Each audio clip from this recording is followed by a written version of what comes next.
Hello guys, the DV Grinder here, back at it again with another video, and this time it's going to be a video over Zoodiacs, and I have a combo I want to show off, and then I have a card I want to talk about and some interactions with it, and let's just hop right in. So for this combo you need Rat, just normal summon it, and I only suggest doing this combo game 2 or game 3 since Nib will be out of your opponent's deck since they're going to side it out, and then if they have Ogre or Gamma, you need to have an extender with this.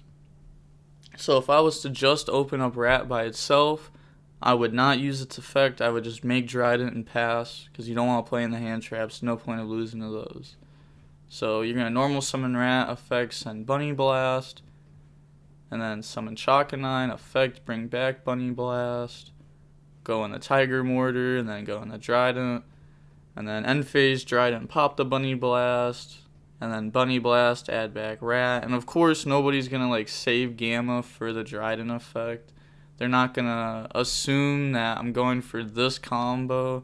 Now, if this combo gets really popular, then for sure people could hold Gamma for Dryden, and then this combo would just be horrible.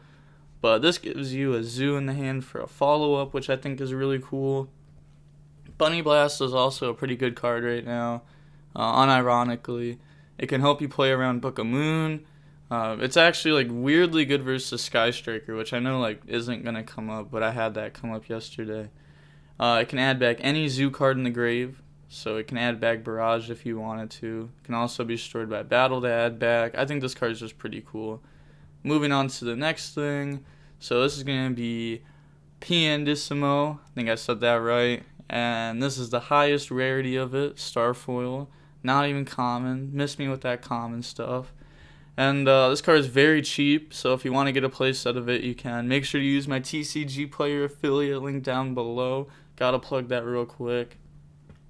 As you can see, it's like $1 a card or something like that. I'm not saying this card's gonna spike to $50 a piece or anything, but if you do want to get yours, they are very cheap. Just wanted to bring that up. And now moving on to interactions with this card. So there's interactions where this card is better than a normal extender like Living Fossil or Monster Reborn. And there's also scenarios where this card is just 10 times worse, and there's reasons why you should and shouldn't play it. So I figured I'd talk about both of the upsides and downsides of this card.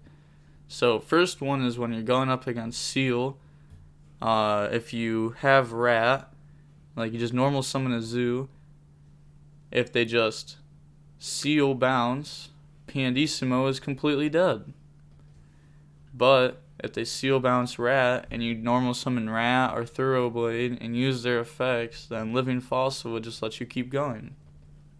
So there's a scenario where Living Fossil would be better. And now moving on to the next scenarios, these are 4 hand traps. I'm going to go over each of these real quick. I feel like these hand traps are all just getting more popular.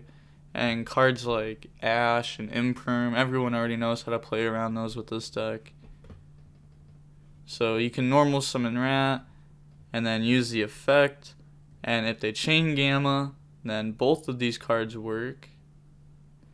Next, if they chain Ogre, again, both of these cards work. Actually, Living Fossil and Piandissimo would work almost the exact same here against Ogre. Against Crow, obviously Piandissimo is better because you'd have to let your guy die, Living Fossil target, or late games Living Fossil target, you get hit with Crow. And then versus Nib, obviously Piandissimo isn't doing anything versus Nib. While Living Fossil is a whole extender to let you keep going.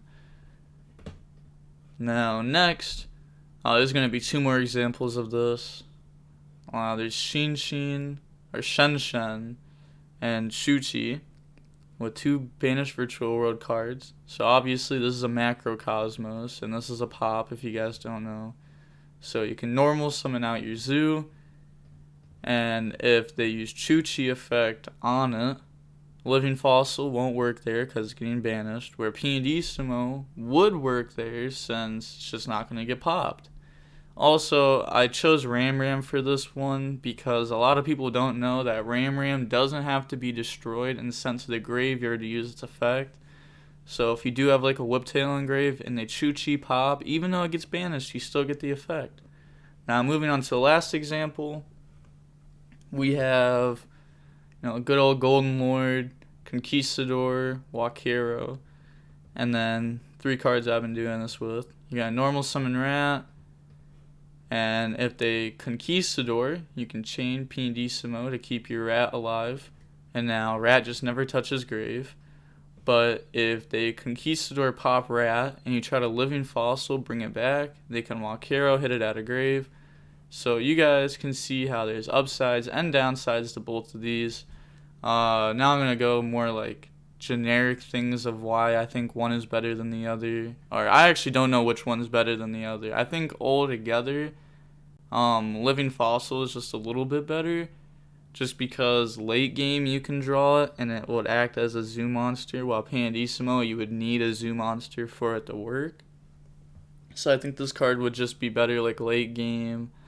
This card's also just like, it just works at any point. Like you just use it, bring out a zoo, go for Mega Collapse if you're doing that kind of thing. This card is also like you can top deck it late game like I was saying. Helps you play through like Nib. But it also, like, going first, this card just does nothing. Because you're already playing around all the hand traps anyhow. Unless if you're going for, like, this kind of combo. But you're pretty much playing around everything in Living Fossil is dead turn 1. Where Piandissimo, turn 1, you get to, like, end on Dryden pass. And then you can Piandissimo, keep it alive. If you're going second, instead of using like Living Fossil as an extender, you can use Piandissimo just to keep your zoo alive. And if you don't need to just keep your zoo alive, then you can end on Zeus going second. And Zeus plus Piandissimo is just like it's crazy. Like imagine there being a monster on board that can send like 4 times or have like 4 materials to detach, and it can't be destroyed by battle or card effects either. It can make Zeus like impossible to out. Also, it has a really cool interaction with Whiptail.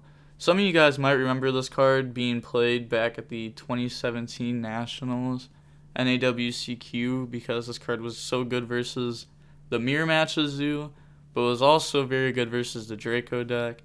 So I thought this would be a pretty cool card just to like bring back.